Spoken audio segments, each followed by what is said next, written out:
Some days you're the daddy. Some days you're the dog. Damn. The Lakers get a huge win versus the Nuggets. This matchup looks entirely different. Malone gets out coached. Jokic shoots 7 times. Problems abound. We're going to try and address your stress while also pondering the question of why Ryan and I aren't all that stressed. All that more on Locked On Nuggets.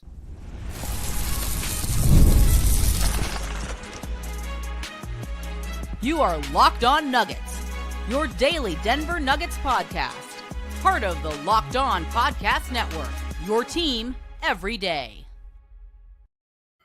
Welcome to Locked On Nuggets, your daily Denver Nuggets podcast, part of the Locked On Podcast Network, your team every day. Thanks for joining us, and thanks for being part of our community. Really appreciate you being part of the thousands of folks that enjoy our show every day, whether at youtube.com/LockedOnNuggets or on podcast form. I appreciate every single one of you, like Dan that came on by to say hi tonight. His son Danny is at the game with him as well. Shout outs to him. Appreciate everybody hanging out with us here, especially in the live show at youtube.com/LockedOnNuggets here on Saturday night after the Nuggets take a beatdown at the hands of the Lakers. We'll talk about today about whether or not this matchup is fundamentally flipped, if the Lakers are still, or if the Nuggets are still their daddy. We're going to get into exactly how much the Lakers put into this game, and we're going to try and address all of it. I think in the first segment, Ryan, we'll talk about the bad, because I am always of the opinion whenever somebody's like, I got good news and I got bad news, I always cut them off, and I'm like, bad news. I want the bad news first. Always. Yep. I always want the bad news first. So we're going to do the bad news first, and then we'll do the good news, and then we'll try and put it in the perspective of the conversation that Ryan has been really harping on that I think is starting to spread around, which is like the Nuggets' inability to beat good teams and how much that matters. We'll talk about that all and more on today's show. Glad to have you with us. I'm Matt Moore, joined by Ryan Blackburn, Mile High Sports. He had a really good preview column up today that ultimately wound up getting set on. It was really good. It was good. You did a really good job. And like part of it was like, look at the matchup MPJ has. And then no, that changed dramatically. Yes, it did. All right, Ryan, we're going to do kind of a Q&A thing here. Yes, sir. What was the most distressing thing from you about this game? What was the thing about this that you just keep coming back to and is like, that's really bad? I think like just in general, when Jokic doesn't look like himself and when the opposing team actually does something that really frustrates him, and when the Nuggets offense is not functioning, because when I see the defense not functioning, I understand it. Like Denver doesn't have great defensive personnel. Denver doesn't always give great defensive effort sometimes. And if other guys struggle offensively, it's like, okay, well, at least they still have Jokic. And then Jokic struggles. And he struggled to catch the ball. He struggled to get the ball. He struggled to understand how the Lakers were playing him. And I think the team as a whole really struggled with how the Lakers were playing Jokic specifically. It surprised them halfway to hell. I don't know if they should have been surprised based off of the fact that the starting center was Jackson Hayes. But I do think like they didn't handle that well. And when the Nuggets get flustered, when they get frustrated, they tend to crumple. We saw them throw a heat pack, Jamal Murray throw a heat pack on the floor in the last playoffs when things didn't go well. And when the Nuggets don't handle adversity well, that's when you start to think that there's panic setting in. Yeah, I don't think there was panic tonight. Agreed. I think there was frustration. And I think that they were very baffled about what to do in this situation. The Joker stuff is really interesting, and we'll talk about a little bit about it in the second segment when we talk about the adjustments made. After the game, Nikola was asked about it and basically said, like, Katie asked him, did you see adjustment? Like, was the coverage different from what you had seen before? And he was like, I don't know, maybe. He was like, not really, because they did this to me in the playoffs. So from Joker's perspective, there wasn't anything different. And so that's where I think like my kind of question comes is when we're trying to assign blame, I'll give you my broad view of the blame game tonight. I blame Malone and Jokic so equally that neither one of them gets like a huge amount. It's hard to separate the two of them. So it's like, do I think that Michael Malone coached a good game? No, he got out coached. He admitted it after game. Like he said it. He's like, we got out coached. Like he said that. Okay. Should have played Jalen Pickett. I think that was a bridge too far for him. I think it would have worked, but who cares what I think? Yeah, he went to 10 guys. That's you sometimes like you don't go to 11. Okay. There are only so many strategic adjustments that I think you can make with the personnel, given how the Lakers played this game, which again, we'll talk about in the second segment. But Jokic has seen they've said this to me 100 million times. Every time I ask about this, we've seen every coverage. We've seen everything that you can do. They've thrown everything at us. Right. We know all of it. Okay. So if we take them at their word that and this wasn't any sort of like revolutionary concept, which it did not appear so to me, then it comes down to execution and effort. And I don't think Jokic's effort was wanting in this game. I think the execution, both from his teammates and from Joker, was. Joker missed a few underneath on short shots over smaller defenders where they were trying very clearly to draw offensive fouls on him.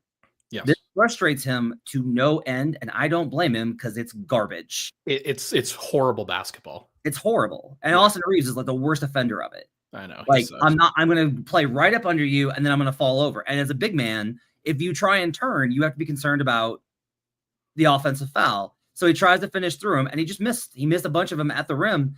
And then the fronting, the Nuggets were not good enough to get into their actions. Now, they could have run more pick and roll to counter this. And that's, again, we'll come back to that. There are counters to this. The Nuggets chose not to execute in this one. Yeah. The Lakers we'll talk about the Lakers. They played a very different approach here than the Nuggets did. The Nuggets played a very basic, milquetoast, standard approach to their offense. They didn't make adjustments. And if you want to say, and that's why they lost, you're not wrong. The question is whether or not that is a huge crime or not, and whether Joker on his own has the authority to make those adjustments, which I can tell you he does. That said, I'm not like overly frustrated with Joker. I've criticized Joker when I feel like he's been at fault. I'm not here. They had their number. They executed that team on all ends. He made the right reads that the Lakers anticipated. The Lakers scouted the heck out of this game. And so I don't think that Joker was aggressive enough. I don't think that Malone made enough adjustments to win this game. I'm also not necessarily like it is a vast condemnation of them, because there's a lot of ways they could have won this game without making major strategic adjustments that involve mostly the personnel on the roster, which they didn't have. And that to me is kind of the broader thing I kind of get to. But yeah, like I think two players really stand out to me on the Lakers side of things that really kind of bothered what the Nuggets were doing. The first is Jared Vanderbilt. Like, he came into this game and immediately affected things. He got under Jokic's skin, drew an offensive foul. He drew a flagrant foul by Julian Strawther. He was a gnat. He was doing everything that he's supposed to do as an energy big, somebody that got under everybody's skin and flipped the tide of the game. He did his job. The other guy is LeBron James, who there have been a lot of times where people have criticized his defense at 40 years old. Been a lot of times that people have gone to the film studies where, hey, LeBron didn't move on the weak side on this possession. Hey, LeBron didn't he didn't rotate out to his man. His man's always open, things like that. Guys, what LeBron James just did guarding Jokic tonight is unbelievable. He was amazing tonight. And he wasn't the guy there the entire time. Like, Rui Hachimura spent some time. Dorian Finney-Smith spent some time. They shared the assignment for sure. But I am just so impressed with LeBron at this stage. 40 years old, he clearly cared so much about this matchup. And that's the thing that I keep coming back to and that you keep coming back to. The Lakers cared so much. The transition attack was so great. Their transition attack was so good. On point. The Nuggets really went through a lot of they just went through their motions in this one, and it was not nearly good enough. They talked after the game about not matching their intensity and focus, and they didn't. A lot of the time, I do think that in the NBA, the effort side is not about the physical; it's about the mental. Right. And to me, there's a certain level of, did you close out hard enough? Did you make the extra rotation fast enough? Did you sprint? The transition stuff to me is just effort. Michael Porter Jr. just trailing behind a sequence where he needed to get back. He was to get back. so bad tonight in so many ways. And getting beat on the undercut. But like the mental side is so much worse, especially with the way the Nuggets play. If you're not going 100 miles an hour, and if you're not locked in terms of trying to make the right reads and the right rotations, if you're not locked in on, I got to sprint to this rotation and then get back here, if you don't do that with the way the Nuggets play at the level, especially versus LeBron and Luka passing over the top, this is what happens. Yeah. The Nuggets would shut down the paint and the Lakers would get a corner three. So they close out to the corner and they would get a layup. And like, that's going to be open every single time. This points in the paint problem, we've been talking about it all year long, because they do not have the personnel to just cover for it. Their personnel isn't good enough underneath just to do it. When people talk about the Nuggets not being good enough, like that's a specific area. The Nuggets are not good enough. When people say like there's this idea of like the Nuggets just aren't good enough as a team, and I'm like, I don't know that that's true, but there are specific areas they're not good enough. They're not good enough in terms of perimeter shot creation, and they're not good enough in terms of being able to make the backside, weak side rotations against at level coverage. They're not. There's also something that I want to mention in terms of they're not good enough. You remember the stat that I shared with you before the game about turnover rate? Lakers only had, 8 turnovers tonight? That's like 8 turnovers down there. The Nuggets don't force enough turnovers as a team to be a good defense. Like they are 25th in the NBA in turnover rate forced on the opposition. The Lakers had it easy tonight. And for as difficult as the Lakers made things for the Nuggets on the offensive end, it was the exact opposite on the defensive end. And the Nuggets are just such an easy defense to play against pretty much every single time for these teams, because the Nuggets have been running the same coverage for the last 6 years. It's worked. And when they play it really well, like at the level, especially like, okay, against these guys specifically, Matt, when they play it really well against these guys, like they can do it. But the problem is that they do that 10% of the time. Most of the time it's subpar. Yeah. I think it's less about the coverage. I think it's more about, because it's the same coverage everybody sees in the NBA. Like there's only like 3 types of pocket pick. Right, and that's the thing. But this is the one that they could do. Yeah. That's it. Yeah. No, you're absolutely right. You're absolutely 100%. Like Jason Timp, I thought made a really good point on Twitter. He was talking about like the Nuggets need to play more drop with Jokic, and like coaches get freaked out by that because they're like, Luka Doncic is going to score 60 on me, and I'm honestly like, yes, he is. That's fine. You do the thing that teams do to the Nuggets with like make Jokic a score. You do that to Luka. That's absolutely what you should do. They don't force any turnovers anyway. Like when they're playing the aggressive coverage with the guys in the passing lane. So why are you doing? Like, what are you doing? Like, let's just let them shoot mid-range jumpers and pull-ups at the short mid-range. Like that's it. The Nuggets got beat to every loose ball. The Nuggets got beat to every hustle play. The Nuggets I did not dominate the offensive glass. Yeah. The Nuggets did not get back in transition. So Ryan and I are in the same place of their effort level tonight was good enough to beat a lot of teams. Yeah. It's not good enough to beat this team playing at that speed, because the Lakers came in like this was not a regular season game. And that's what we'll talk about on the other side on Locked On Nuggets.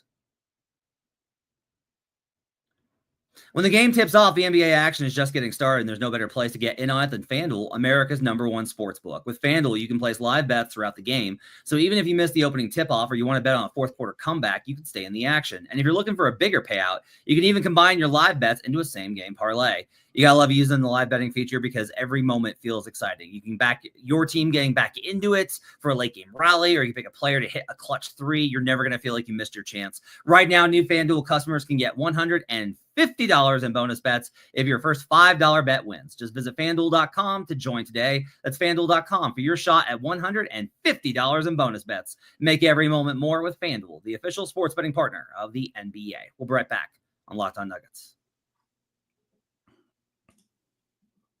Back here on Locked On Nuggets. Thanks for joining us and making this part of your day. Appreciate you guys being with us here on a Sunday. We'll be back with you at the end of the night with no jinxes. We'll try and take a bigger look at things. Okay. One of the things that the media room agreed on, and Ryan, I don't know if you were still there, if you left to go right.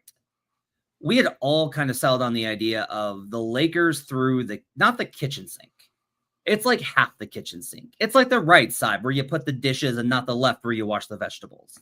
But they threw way more than a regular season. We talk about this all the time. Yeah. That there are regular season games and everybody runs their base coverage and you're just doing your basic stuff. And then there are games that you get up for and you shift your coverage and you adjust your game plan and you really get up for it. The Lakers got up for this game to an absurd degree. It wasn't a playoff level effort, but for a regular season game, it was extremely high. I don't know, man. Like the way that you have to scramble and front on defense when Jokic is fighting to try to get position, and like how hard LeBron was working, how hard Rui was working to try to deny that ball as much as possible. Those guys were working, and the weak side was flying around as a result. So like, if you told me that was playoff effort from them, I've not to criticize you in any way, shape, or form, because they were playing very hard. But a couple things. We've talked about this before, and I think you've brought this up a couple times. The Clippers game back in 2020, when the Clippers got up for the big matchup, and the Nuggets weren't ready for the regular season game. And the Clippers showed that the Nuggets were soft. They showed that the Nuggets weren't ready, that they were not in their class. And then look what happened in the playoffs after that. That was a perfect example of one team treating it like a regular season game and one team treating it like it meant something more. And for the Lakers, this obviously meant something more. The Nuggets have had their number for so long. Yeah. And for the Lakers, it's not just about the Nuggets. This was their first major test with Luka and LeBron on the floor. Amen. They've been playing some pretty so-so teams up until that point. So they really wanted to make this happen. And the intensity in the arena, everybody thought that this was going to be a playoff atmosphere. I think the Nuggets were a little bit late to that party, whether by choice or by not. Like, I don't know if they could have gotten up to that degree for a game like this, or if they would have been ready even if they had brought playoff intensity, but they clearly didn't bring it. And look, the matchup's different now. This matchup is entirely different than it was before. Yes. As captain of the Anthony Davis is overrated as hell club, I'm here to tell you this matchup is different. AD does a phenomenal job on Joker. Did it make any difference? No. They gassed out every time. Did they gas out tonight? No. The other thing I think, like from the help perspective, is that when they are helping with Anthony Davis as the roamer, he's the only one that's got a foot in the paint in those cases. Like, and whereas this time, I think you had 4 guys with a foot in the paint every single possession when the other guy was guarding Jokic. And that to me is like, that's a significant change in terms of bodies and like the reads that Jokic has to make in trying to get cuts. There's no way for Christian Brown to cut into the flow. There's no way for Russell Westbrook to really get in there. And he actually, I think, did a really good job in the second half of finding some alleyways. I thought he had a pretty good game in the second half. The first half was kind of a disaster. It was. But like, it was so clear that the Nuggets were not ready for that adjustment. And like, is that a playoff adjustment? Is it a game 7 adjustment? Probably not. Is it a game 4 adjustment? Probably. Like that's one where you try to flip a series and then you break that out. I want to hit this because DTSEs, are we just going to say it's effort every time we lose to a team above 500? I'm sorry that the Nuggets on pace for 50 plus wins are not going to have the ones you want. But I will also say, here's the thing. Versus the Wolves, not an effort problem. The Wolves have their number. We've said that. Okay. They have problems with the teams in the West. And if that makes you think that they're going to get beat in the first round, okay, you get to think that. Yeah. Look, Ryan especially has been on the train all year. They're not that good. He's like, doesn't mean I'm counting them out. And there's good things about them, but he has consistently been like, they need to make a trade. They needed to address these things. This roster isn't good enough. Like, he's consistently said that. So if you want to take that approach and take it to the furthest end, which is that every team in the Western Conference has their number and they're going to get beat, that's fine. I'm simply telling you that these things are not certain. That's what I'm trying to tell you is like, look, I look at the New York Knicks and how they play versus the Cleveland Cavaliers. And I'm just like, man, I'm out. Nope. Not serious. They can't do this. They just can't do it. But the problem is that, like, when you look at the same statistical profile, like, it's the same team. Yep. It's the same exact team, an elite offense that if you give a whole bunch of great effort against them on the defensive end, then maybe you could bother them, and then maybe they can't rise to that level. The difference is Jokic and the Nuggets have won a championship. Jokic is the best player in the world. I have the utmost confidence that in the playoffs, when faced with this kind of defense, he'll figure it out. The team will figure it out. Jamal Murray figures it out. Like it or not, Jamal Murray's pretty good. Like he can figure this out too in the playoffs. Daniel Miller says Matt fears coaching change talk. Guys, As always. I'm going to make a new bar. I have one for Jamal Murray, which is he can't be traded. I'm going to make another one. Malone's not going to get fired until after the season is over if he gets fired this year. Once the season is over, we can talk about that. And I've said several times, if the Nuggets lose in the first round, I think there's a very good chance that Malone's not retained. And you will all get your wish. But there's no point in talking about it now.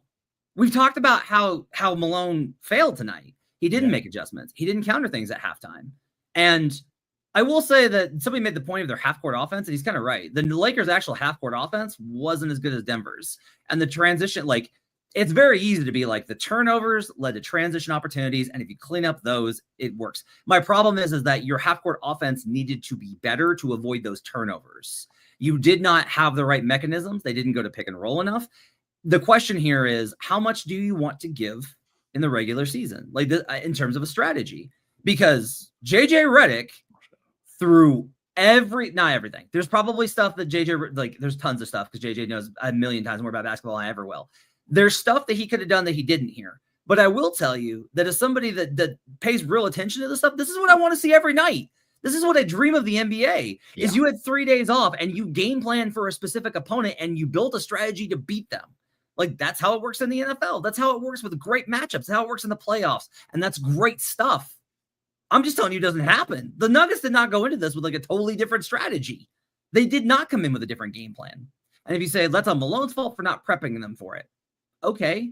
But when you're doing 82, and most teams don't do that, I once asked Paul Millsap. I was like, after that Clippers game that Ryan mentioned, I asked Paul Millsap. I was like, hey, so look, I know you guys, you go hard every night, but it's an 82-game season. And there are nights when teams like that come in and they're treating it differently than you are. And Paul said, it's really difficult because you just don't know. Because you play so many games and you're just going through the motions. And half the time, he's like, most of the time, both teams are just running their base stuff and playing at a base level. And then every now and then you run into a spot where a team just absolutely hits you like that. And you hope that it's on you to get up to that level in game and respond and fight back. And sometimes you don't and you lose and you learn from that. But that's like the reality of like how the NBA works. But what I will say is, if these two teams met in the playoffs, do I think it's going to be the usual Nuggets sweep or gentleman sweep? No, I do not. The matchup is fundamentally different. Do I think that this game means that it is entirely flipped and the Nuggets are not in the Lakers class? No, I do not. I do not believe that. Yeah, I think we'll see how it goes. I do think that so Malone did end up going back to Julian Strawther, despite the fact that he picked up 4 fouls in a minute. He went to Russell Westbrook as a primary rotation guy off the bench. Most of the time, like I'm looking at the minutes chart here, through 44 minutes, he played Jokic for 36 of them, Aaron Gordon for 35, Michael Porter for 31, Christian for 30, and Jamal Murray for 37. Russell Westbrook played 23, Zeke Naji played 13, Julian Strawther played 11, and that includes the 4 minutes of garbage time that he played. I'm curious to you, like, does Peyton Watson kind of fundamentally change like this matchup at all? Like he's another big wing, I guess, that they could throw around and switch. And he would help, I think, in the scrambling aspect of the defense that they're trying to play here and the effort level and the ability to execute that. But I also think that he'd kind of be a problem on the offensive end and being able to navigate some of the stuff that they're trying to handle right now. I think it's a great question, and we should talk about it up next on Locked On Nuggets. I was not ready. Okay. Run it back. Okay.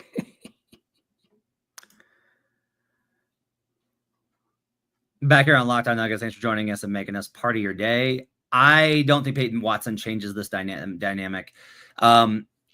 Luka was hitting step backs on Christian Brown. Christian had a really great position on him in the post where he knocked the ball away. But then once Luka was hitting from 3, I will say this too. Like, look, if Luka is going to shoot 4 of 9 from 3, you are going to lose most nights.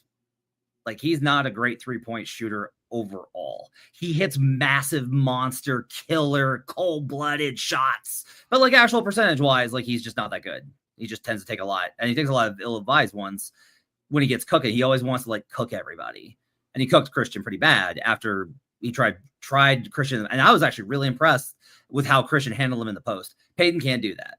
I don't know what Peyton does here. Like, I don't know. Transition, maybe the transition defense gets a little bit better with Peyton Watson sprinting up the floor, right? has Peyton's effort blown you away this season like it did the last 2 seasons? No. And he was hurt to start off with, and so I don't know like kind of how to go about it. I do want to address the kind of this thing in the room. I don't think that Peyton makes a huge difference. I think it would be nice, but I don't think it makes a huge difference. Well, this just we're getting to like, okay, how many guys actually do make a difference off the bench if Denver's main group doesn't get it done? And that's where I think you've got a lot of faith in Christian Braun, of course, to be able to fill in for here. But I think there's healthy skepticism, of course, and you've got healthy skepticism. So like, I can understand trying to look for some other issues.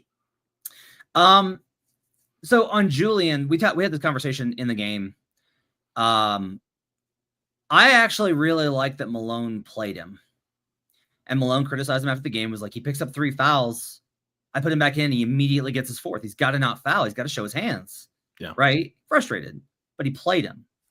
And I will ask you guys to go back to last year when everybody wanted them to play the young guys to get through it. Julian Strawther's never going to learn to be on the floor with the kind of ball pressure that Gabe Vincent applied on him and stripped him and absolutely stole his lunch money if he does not play in these types of environments. You can't throw him out there in a playoff game. You can throw him out there in game, what are we at, Ryan, 60 some odd? 57. 57. You can't throw him out there. You can throw him out there now. You can't throw him out there in game 2, cold, when he's never faced this kind of situation, because every possession can cost you your chance at advancing. Right. Every possession is like that. You got to give him a chance to play through this. Now, Julian may never play in the playoffs. Wouldn't be surprised. The results tonight indicate that he shouldn't, right? I'm a Julian guy. I'm the only Julian guy left in the city. And I still think that I'm like, it's entirely possible he doesn't play because Malone just tends to go with what he can trust. But here's another good example. Russell Westbrook was absolutely horrific in that first half, but he settled down in that second half. He was really good. Not only did he make his threes, he was cutting to the basket. He made some really good plays defensively. If they could have gotten some stops in that damn third quarter, they could have gotten this back into within range. But instead, they went into that fourth quarter. The bench was out there with AG, by the way, not DJ at 5. It got ran, and that was your ball game. Yeah. It's kind of fascinating. It's a fascinating dynamic that the Nuggets are going to have to go through.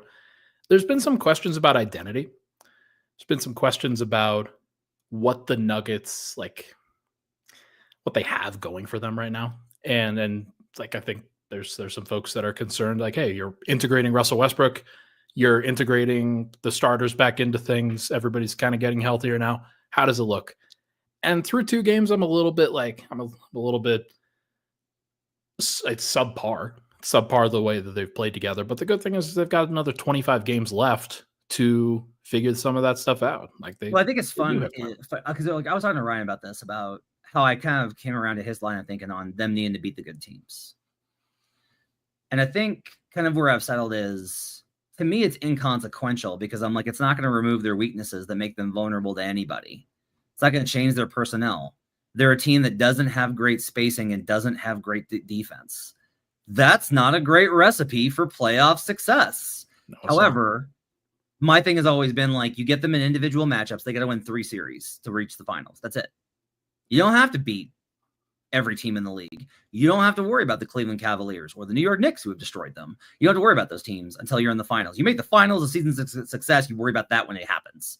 You got to worry about getting through the series that you're going to get through, and they can do that.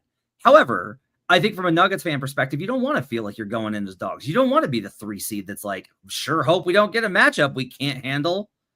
You want to feel like you're going in with some level of confidence and like you're the hunter and you're the dangerous team. And this team has consistently failed to show that in their performances versus the elite teams this season. So from that perspective, I agree it's a problem and they're going to have to address it. Otherwise, it is going to be like a hope we get lucky, and you don't want to be in that position. I mean, I get so caught up in the fact that matchups determine almost everything. I have no faith. I cover the entire league. I have no faith in anyone.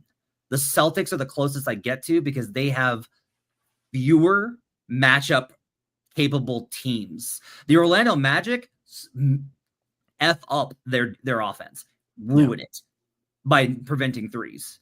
Orlando can't score 85 points. So they're not going to be able to compete with them. In the West, everybody's capable of beating Denver, and Denver's capable of beating everybody. That's how this is. And so my only thing here is, does this game matter?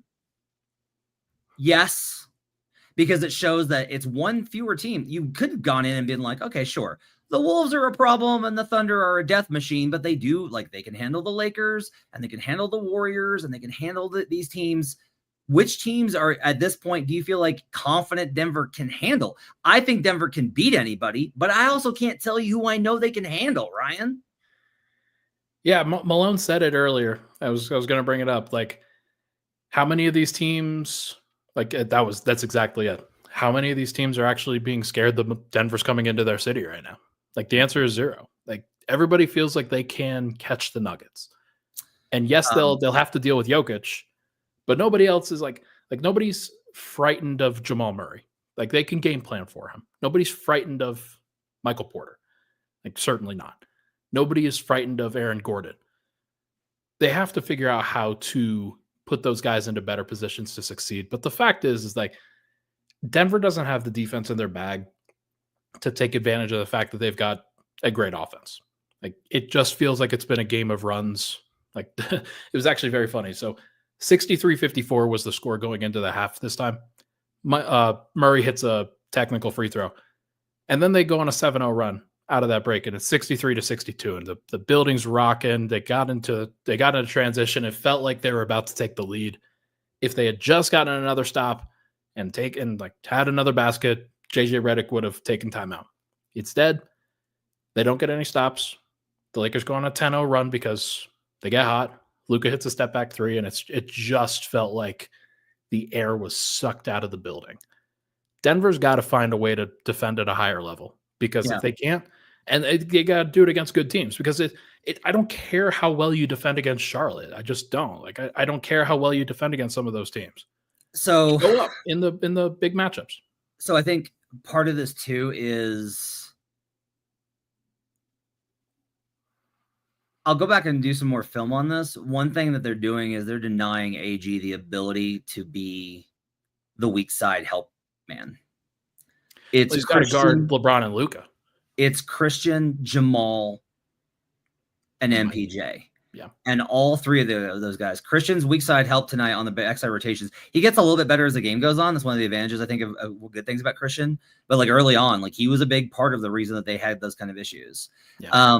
Somebody asked about the solution for the quadruple team, and I want to talk about that for a second. Because somebody was like, how do you beat this? Like, what do you do? It's pick and roll, which the Nuggets didn't do enough of. That's it. So when you put a small on him, if you put LeBron on Joker and you're denying him in the post, all you do is you run that into a high pick and roll. And then if Jokic tries fronting him, then he's slipping to the basket. Can't do that. Right. And if you try and switch it, Jamal theoretically has an advantage, or LeBron's off of Joker and a guard is on him, and now Joker's got an easier matchup, or LeBron has to play drop, and LeBron's not going to be any good in drop. So there are like easy stuff. And if you're like, why didn't they do that? That I don't know. I don't know. They did try it a couple of times, but there were a couple of times that they turned the ball over. One of the the plays that sticks out to me was when they run the pick and roll.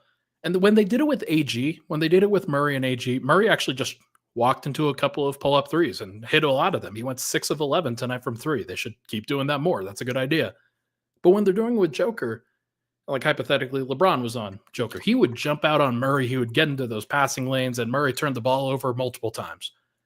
And you just have to be more precise. You cannot turn the ball over 20 times. Michael Malone, it's going to be the death of him at this point. Like, he's going to fade into dust with how many times he has said, we have to take care of the basketball, because the Nuggets, when they get a shot up, are one of the best teams in the NBA, because they've got the offensive rebounding. They get to the free throw line and they just make a lot of shots, but they shoot themselves in the foot every single time when they turn it over. It's been the thing the entire time.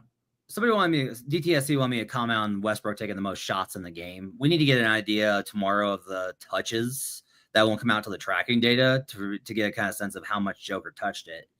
What I will tell you is that in the second quarter, Russ was taking ill-advised, the kind of shots that like I knew were going to make Ryan just absolutely lose his mind the entire And they year. did. They did. And he hasn't taken them as much this year, which is one of the reasons why Ryan is like not he's still with us. That he hasn't, just his soul hasn't left his body. It's close. the stress of Russ was like he's curtailed that a lot. He gets really amped up and I'll tell you, this is like a real big problem with him. When he gets into matchups where it's personal, he had this with Ricky Rubio. He had this with Damian Lillard. He's had it before in his past. When he gets amped up, his decision-making gets really wonky.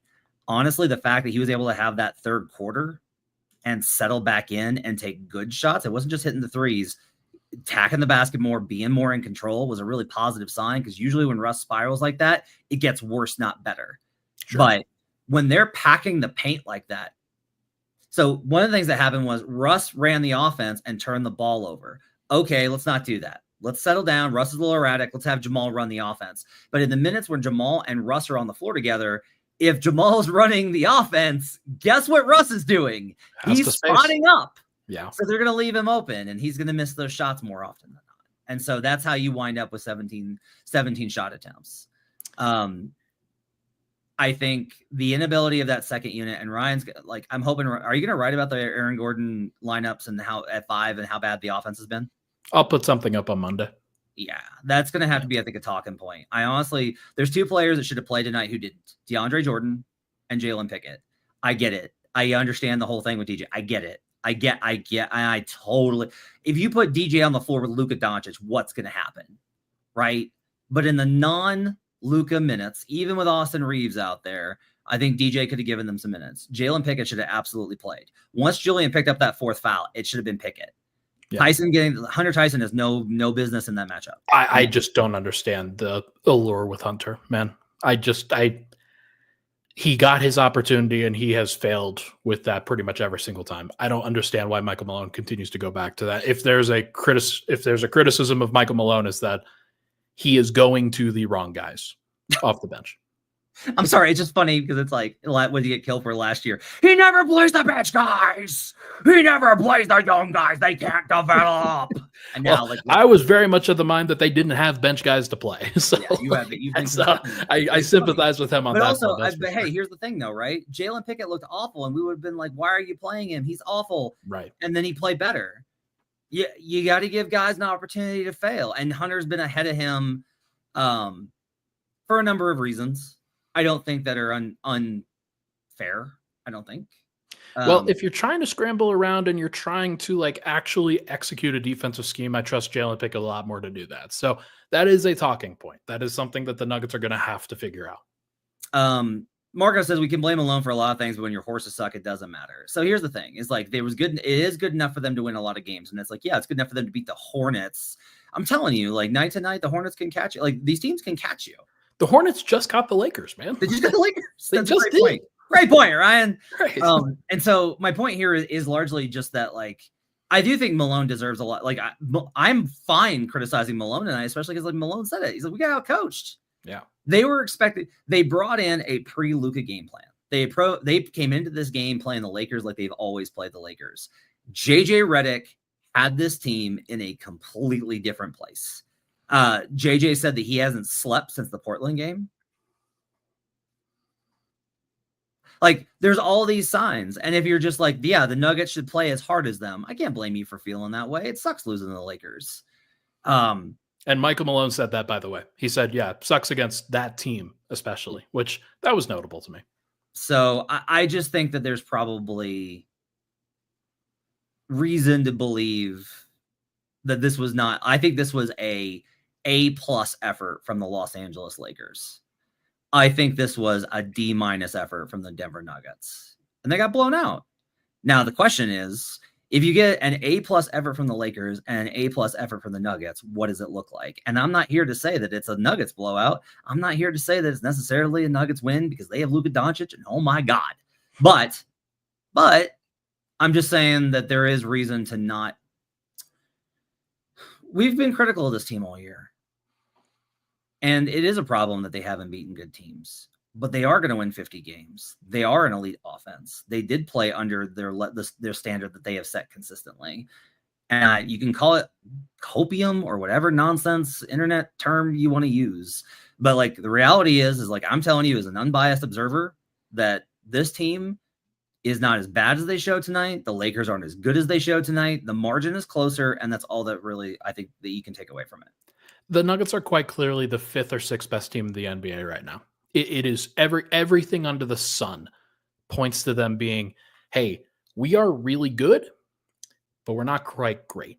Like every single thing. Now, you don't have to be a great team to win a title. You can get hot at the right moment, and other teams have been not great and still won the title before. Just ask the Lakers for that matter. They've done that several times in their history. I think that if they are going to win 50 games, they are going to have to beat some good teams. Like that's like they play 19 of their next 25 games against top tier teams. Like they're going to have to do it. So it's going to be very interesting to see.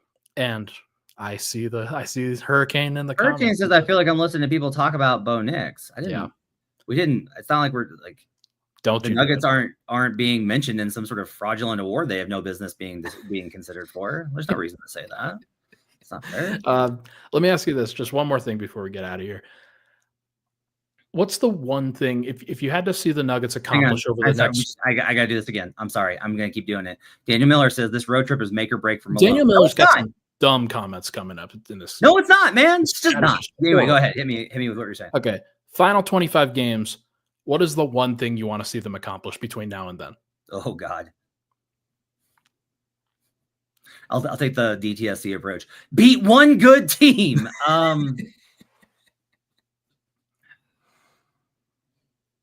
It's like, what do I want to see or what's reasonable? What do you want to see?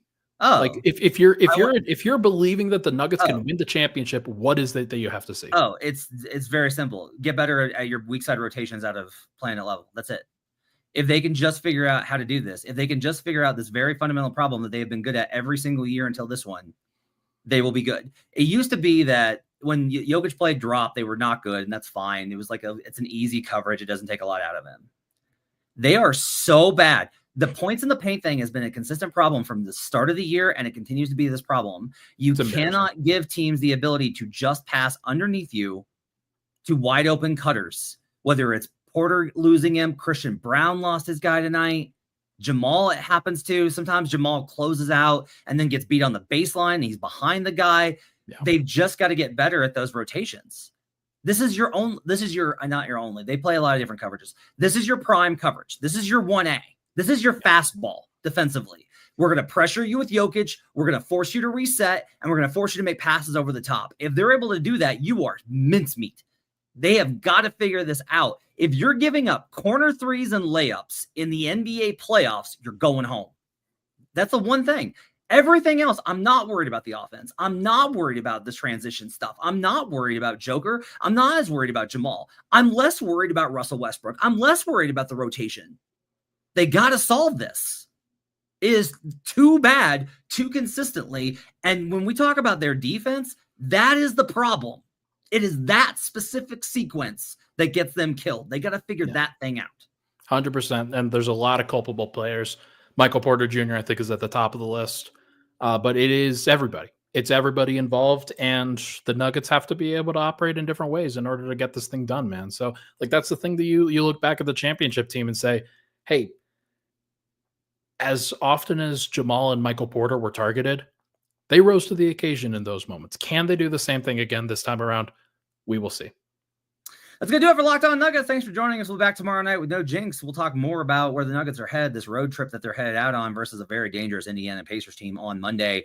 We'll get into more in that around the NBA. Thanks for joining us. Make sure to follow Ryan and check him out on the Pick, Axe, and Roll podcast. We'll see you guys again next time here on Locked On Nuggets. Congrats on the eyebrow, buddy. You did it. Let's go. Congratulations.